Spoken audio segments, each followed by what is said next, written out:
नमस्कार, मी प्रियांका. बी न्यूजमध्ये आपलं स्वागत. सुरुवातीला एक नजर दिवसभरातील ठळक घडामोडींवर.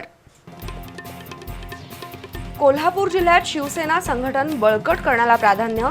आगामी निवडणुका महायुती एकत्रच लढणार, नामदार उदय सामंत यांची ग्वाही.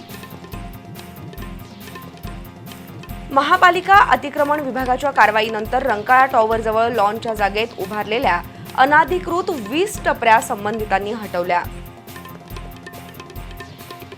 गडिंग्लज तालुक्यातील औरनाळ इथं हनुमान जन्मोत्सवानिमित्त झालेल्या बैलगाडी स्पर्धेत थरार.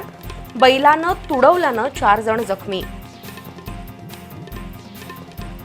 करवीर तालुक्यातील केरली इथल्या राहुल चव्हाण यांच्या मालकीच्या गणेश ट्रेडर्स या दुकानाला पहाटे लागली आग. सुमारे 35 लाख रुपयांचं नुकसान. आणि कोल्हापुरातील श्री प्रिन्स शिवाजी गार्डनमध्ये विविध रंगी फुलांचा बहर. काश्मीरच्या टुलिप गार्डनची आठवण करून देणारं दृश्य पाहण्यासाठी नागरिकांची गर्दी.